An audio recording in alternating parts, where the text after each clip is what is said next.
The flashlight, weapon theory, and forensic analysis.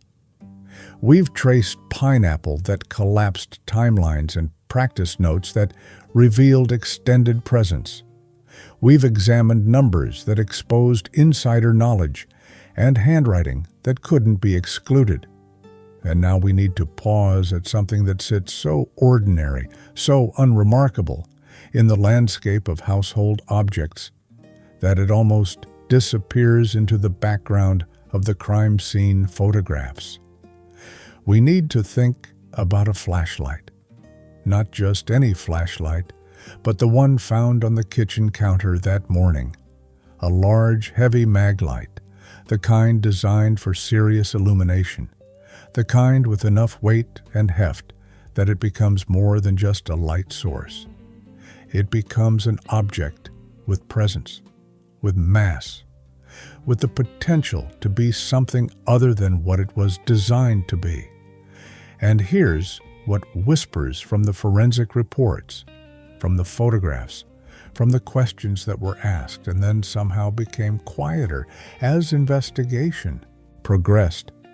This flashlight had no fingerprints, none, on an object that belonged in that house, that someone had handled to place on that counter, that should have borne the natural touch evidence of whoever used it last. Nothing.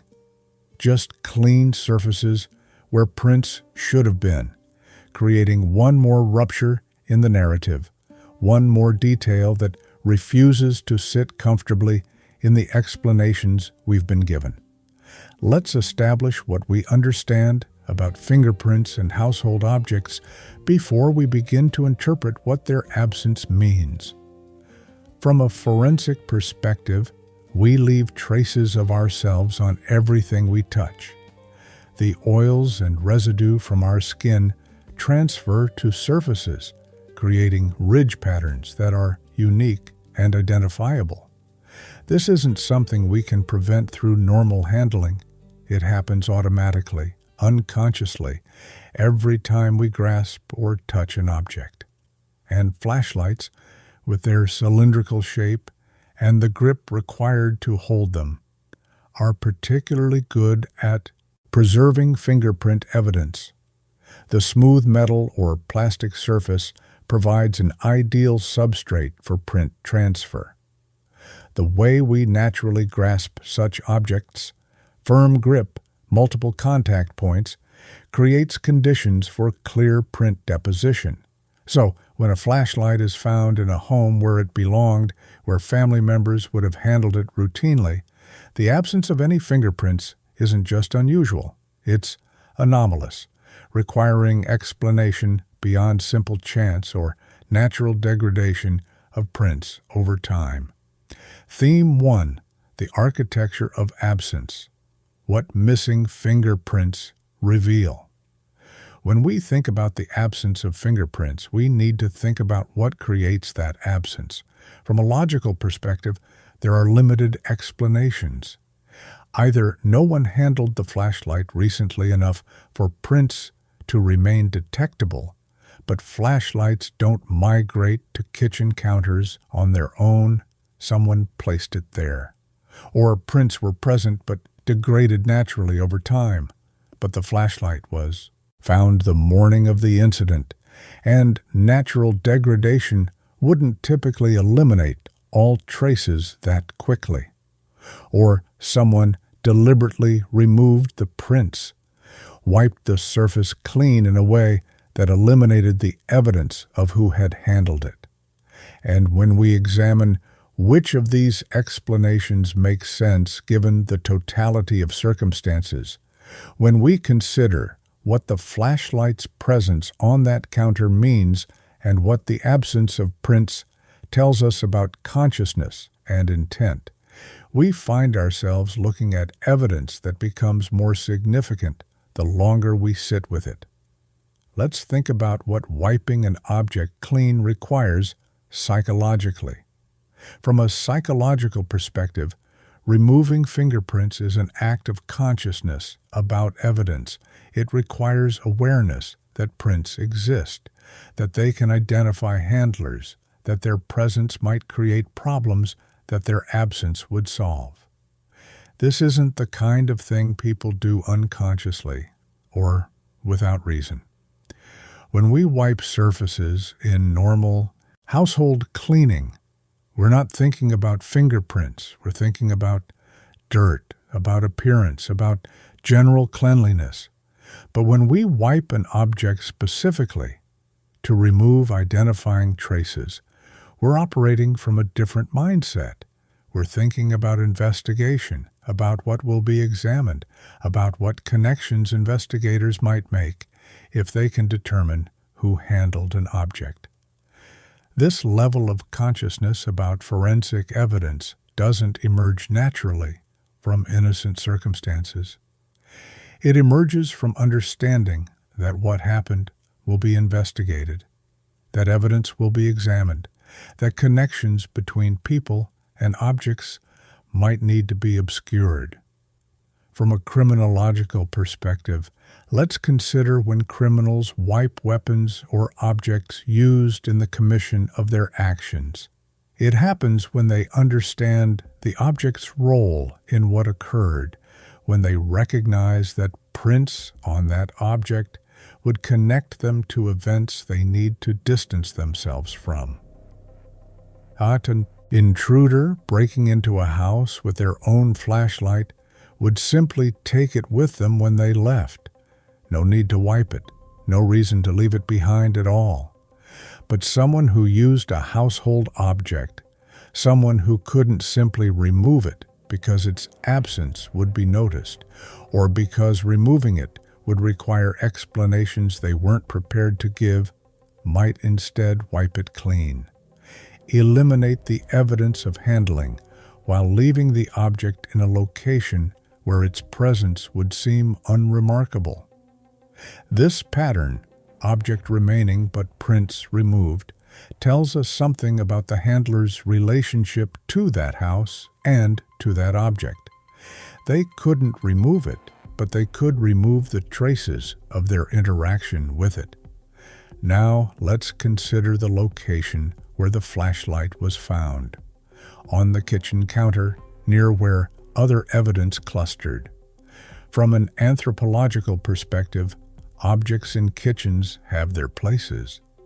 Flashlights are typically stored in drawers, closets, utility areas, locations where they're accessible when needed, but not occupying prime counter space. Finding a flashlight on the kitchen counter suggests recent use, suggests it was brought there for a purpose, and then left, rather than returned to its storage location. And if it was used during the night of the incident, if it provided illumination for activities occurring in that house during those dark hours, then whoever used it would have handled it, would have left prints. The absence of those prints, combined with the unusual placement, creates a pattern. The flashlight was used, was significant enough to require cleaning, but was left in a visible location where its presence might seem innocuous, even as its clean surfaces concealed who had held it. Let's shift to thinking about what the flashlight's physical characteristics mean for its potential use. From a physiological standpoint, large maglite flashlights are substantial objects, heavy enough to serve as impact weapons, solid enough to cause significant injury if used with force. The weight that makes them effective illumination tools also makes them dangerous as improvised weapons. And forensic analysis, in this case, has explored whether the head injuries documented could be consistent with impact from such an object. The answer that emerged from some examinations, yes, the dimensions and characteristics of a maglite flashlight could account for the injury patterns observed. This doesn't prove the flashlight was used that way. Forensic analysis can tell us what's consistent, not what definitely occurred. But it establishes possibility, creates a framework where the flashlight becomes not just a household object, but a potential instrument of what happened that night. From a philosophical perspective, we need to ask, what does it mean when a household object potentially becomes something else?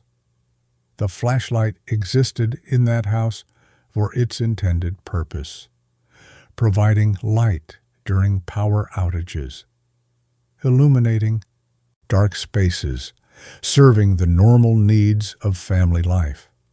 But objects can be repurposed, can become in moments of crisis or conflict something other than what they were designed to be.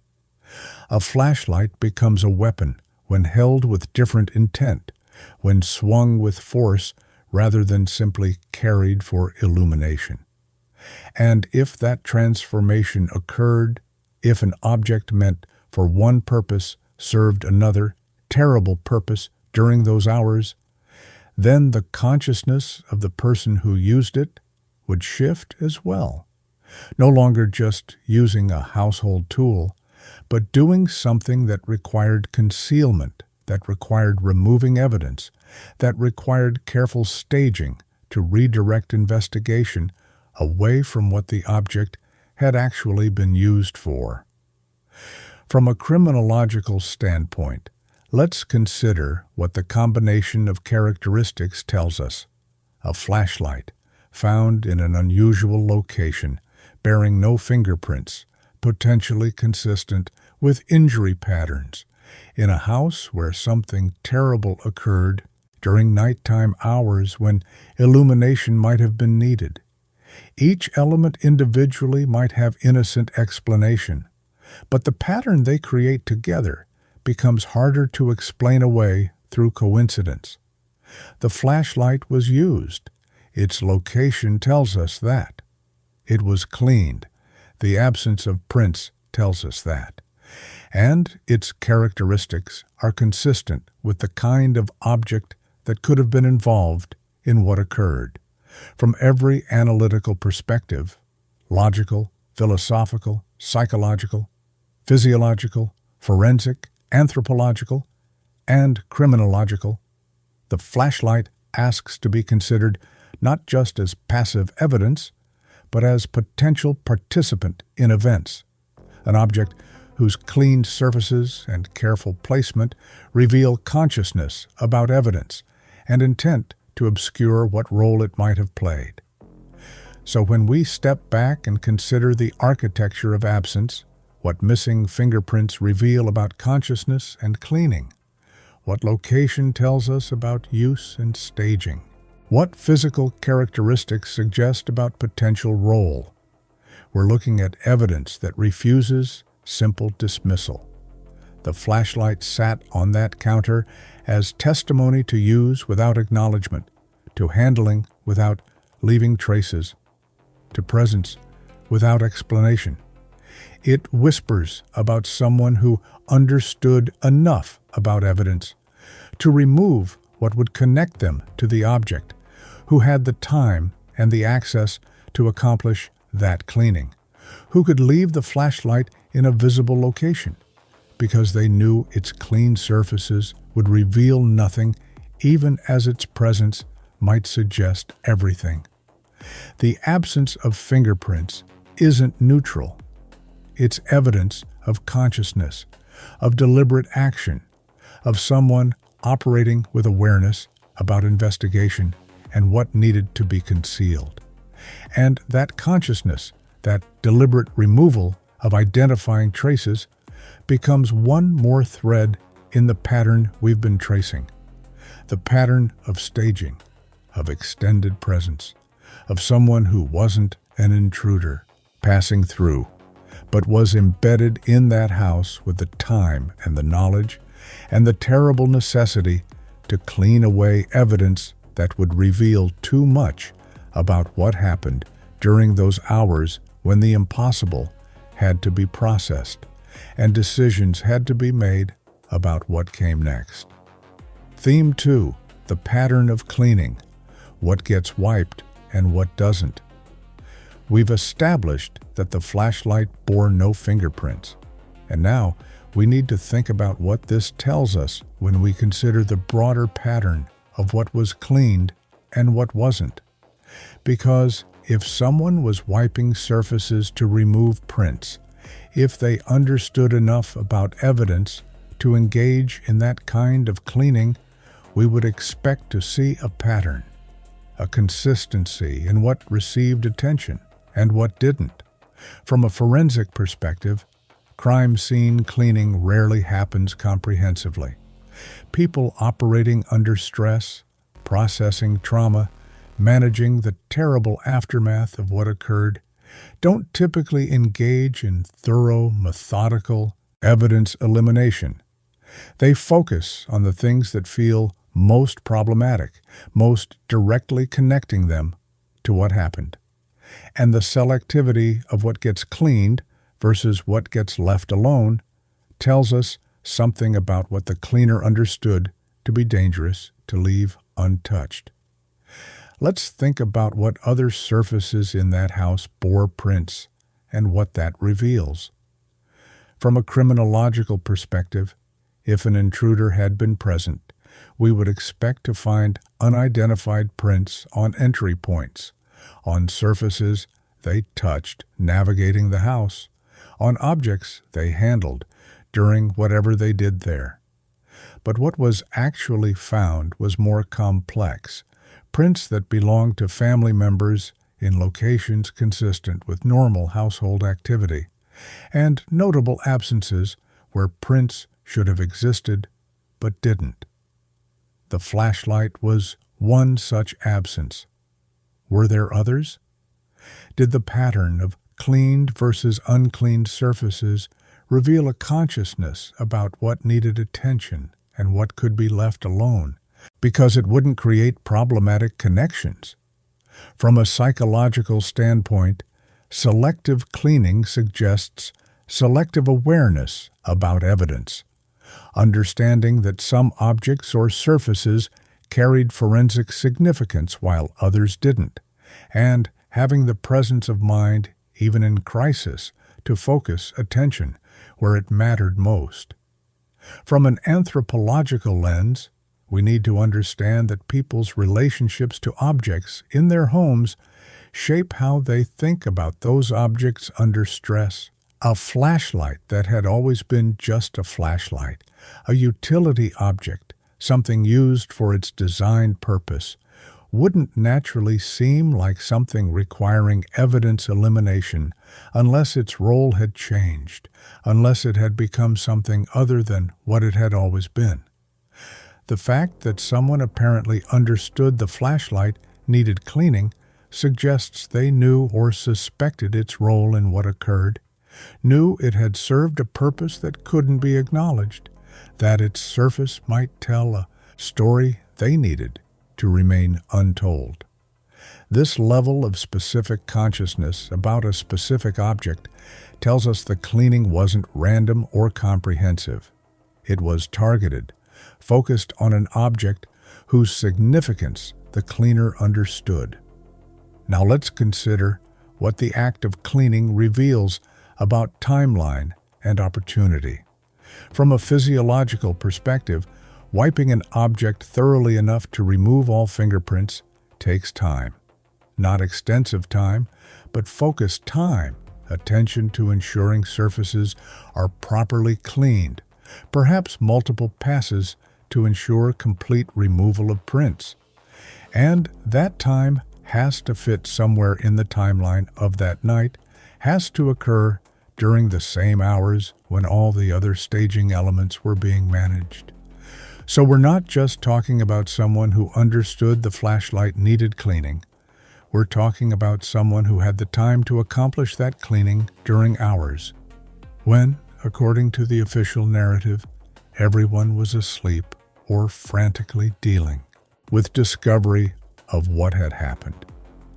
The cleaning implies extended presence, implies periods when attention could be focused on evidence management rather than on urgent response to crisis. Let's shift to thinking about what consciousness of evidence cleaning reveals about guilt and awareness. From a psychological standpoint, innocent people don't typically think about fingerprints. When something terrible happens in their home, when they're processing shock and trauma, their minds aren't focused on forensic details about what surfaces they've touched.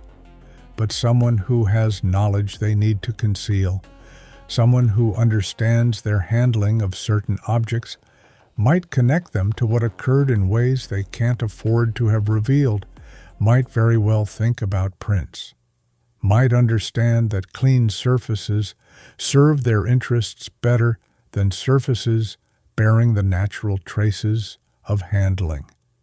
This consciousness about evidence suggests not the mindset of someone discovering tragedy, but the mindset of someone managing what will be discovered, thinking ahead to investigation, understanding what needs to be concealed and what can be left visible.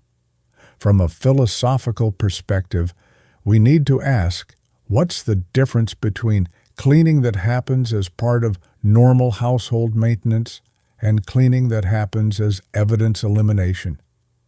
Intent makes the difference. Consciousness about purpose makes the difference. When we clean kitchens normally, we wipe counters, we clean surfaces, but we're not thinking about whether we're removing fingerprints. We're thinking about cleanliness, about appearance, about hygiene. But when cleaning is focused on specific objects that served specific roles in specific events, when it's targeted rather than general, when it removes prints from objects that wouldn't normally receive such focused attention, then we're looking at something else.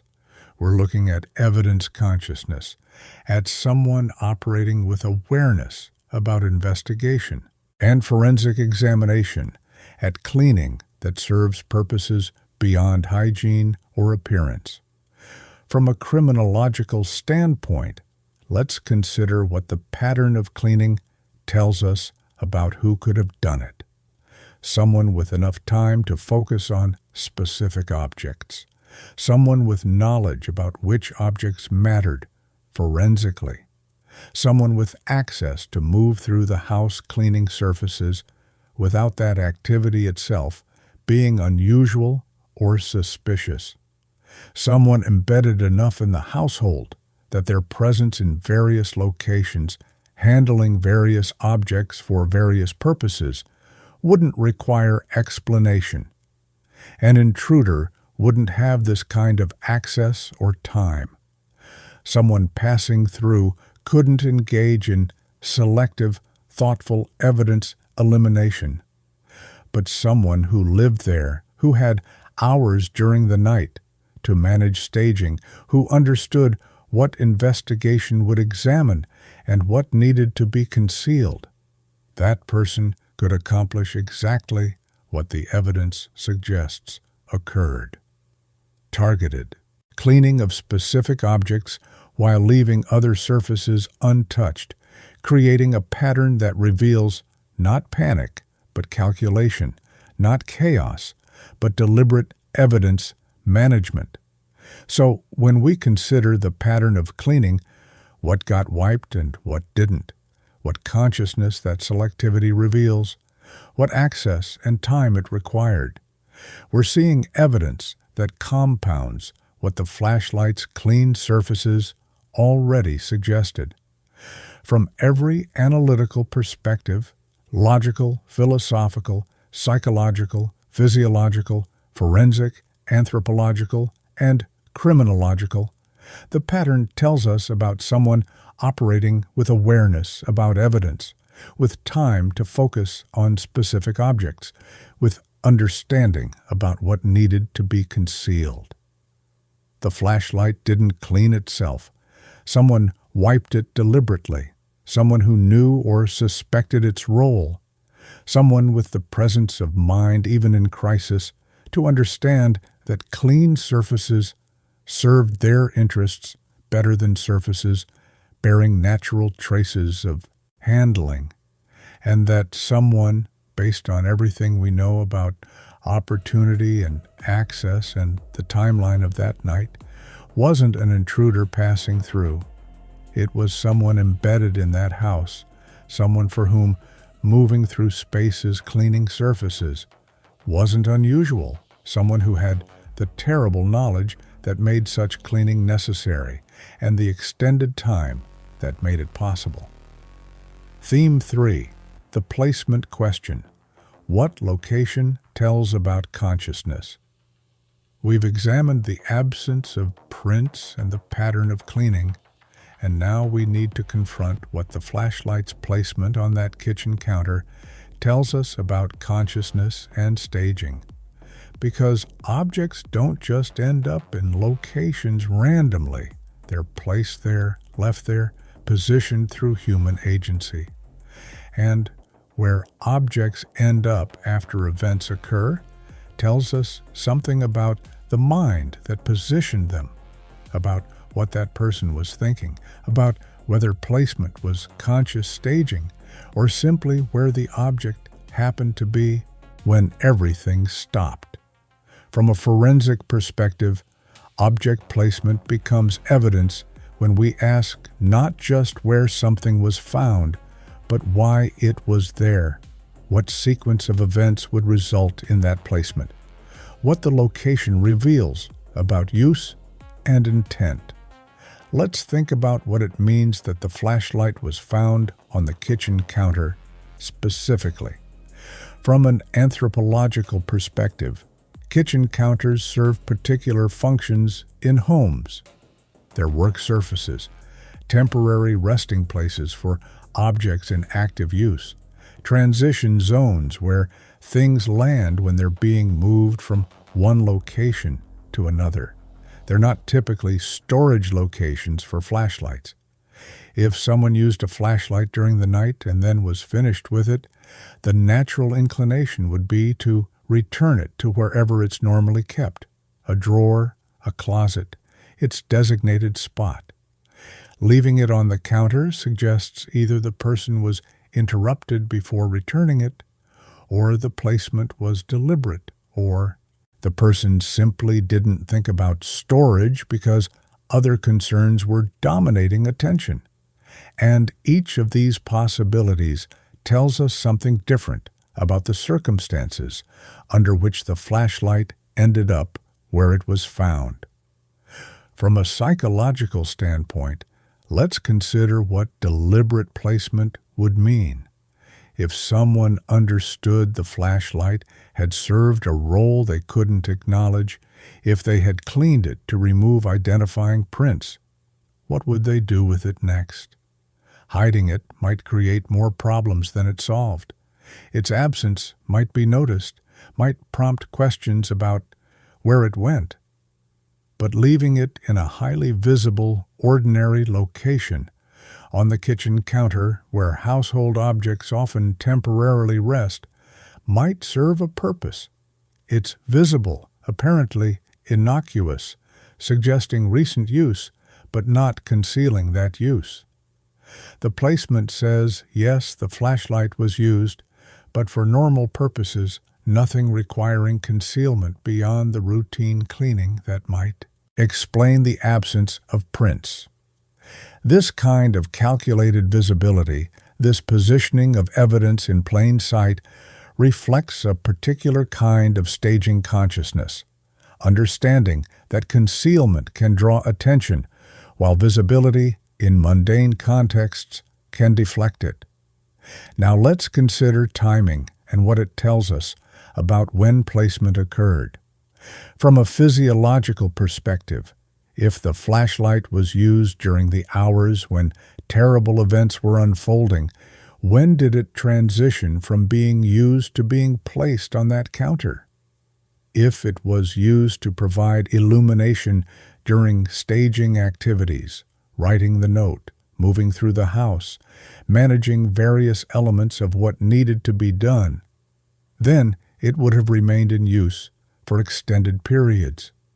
Its placement on the counter might represent the final moment when it was no longer needed, when the staging was complete, and the flashlight could be set down, because the work it enabled was finished. This timing matters because it tells us the flashlight was active, functional, serving purposes throughout the night, rather than being used briefly and immediately set aside. Let's shift to thinking about what other explanations have been offered for the flashlight's presence and why they create problems. Some have suggested it was simply left there earlier in the evening, that its presence on the counter was unrelated to the night's events. From a logical standpoint, this explanation struggles to account for the absence of prints. If the flashlight had been sitting on the counter from earlier, untouched during the night, it should still bear the prints of whoever placed it there.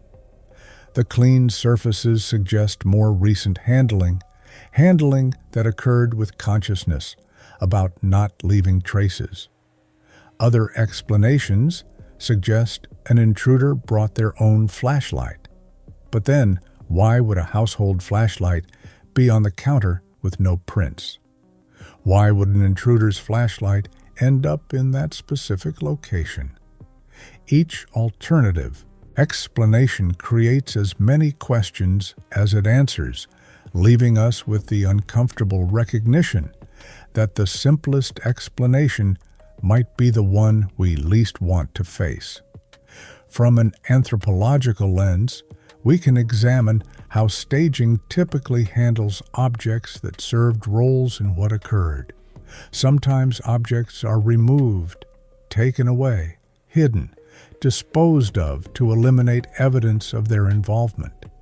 Sometimes they're left in place because moving them would be more suspicious than leaving them, but their surfaces are cleaned to remove connecting traces.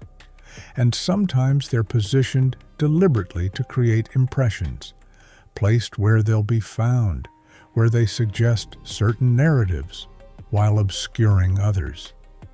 The flashlight's placement feels like this third category. Not hidden, not removed, but positioned where it would be noticed, where its presence could be accounted for through ordinary household activity, where the absence of prints might seem unremarkable rather than suspicious. This level of thoughtfulness about positioning suggests not panic, but strategy, not chaos, but deliberate staging consciousness. From a philosophical perspective, we need to ask, what does it mean when evidence is both visible and concealed simultaneously? The flashlight was visible. Investigators found it, documented it, examined it. But what it might reveal was concealed. The prints that would connect handlers to the object were removed. The evidence of who held it and when, and for what purpose, was eliminated even as the object itself remained in plain sight. This dual nature, present yet obscuring, reflects a particular understanding of how investigation works, how evidence gets interpreted, how objects tell stories unless their surfaces are carefully managed to tell different stories or no stories at all.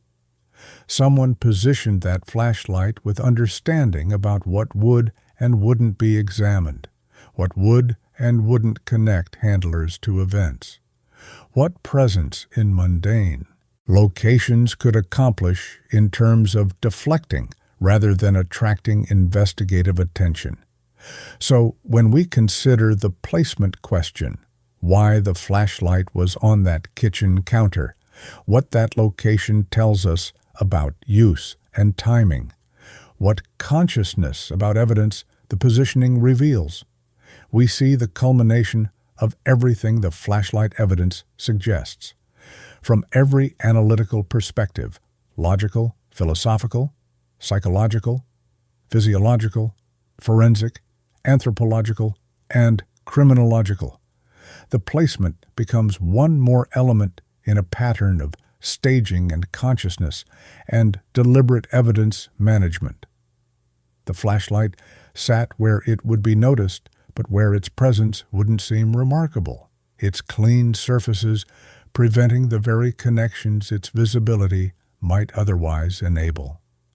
Someone put it there with purpose, with understanding, with the kind of calculated thought that emerges not from panic, but from processing terrible circumstances and managing what investigation would discover. The counter became a stage for this object, positioned to suggest normalcy while concealing significance, visible yet withholding what its surfaces could have revealed about who held it and what it might have been used for during those hours when the house was dark and terrible. Things were happening, and illumination would have been needed for all the activities we've been examining. The note writing, the staging, the movement through spaces, the management of what would eventually be discovered when morning came, and someone finally called for help. The flashlight bears witness through its silence, through its clean surfaces, through its careful placement in a location where ordinary and terrible coexist, where the mundane architecture of kitchen counters holds objects that participated in events no staging could entirely conceal. We've walked through absence that reveals presence, through cleaning patterns that expose consciousness, through placement that tells stories despite surfaces wiped clean. What emerges isn't certainty about every detail of what the flashlight was or wasn't used for. Forensics can tell us what's consistent, but not what definitely occurred. What emerges is recognition that this ordinary household object, sitting on that counter with its clean surfaces, becomes extraordinary in what it refuses to reveal and what that refusal tells us. Someone handled it during those hours. Someone understood it needed cleaning. Someone placed it where it would be found, but where its surfaces wouldn't tell the story of who held it or why. And that someone, based on everything we've examined about access and time and consciousness about evidence, wasn't an intruder passing through with tools of their own. It was someone embedded in that house, someone with hours to manage staging, someone with understanding about what investigation would examine and what needed to be concealed. The flashlight becomes one more thread in the tapestry we've been weaving, each detail connecting to others, each absence revealing presences we weren't meant to notice, each clean surface whispering about the hands that wiped it and the consciousness that understood such wiping was necessary. It sits in the evidence not as proof of any single thing, but as testimony to a pattern of extended presence and calculated staging and consciousness about forensics that emerges from someone who knew that house, who had the time and the terrible necessity to manage what would be discovered, who understood enough about evidence to know that some surfaces could tell too much and needed to be silenced, even as the objects themselves remained visible, bearing witness through their very silence to what happened during those dark hours when ordinary household objects became something other than what they were designed to be.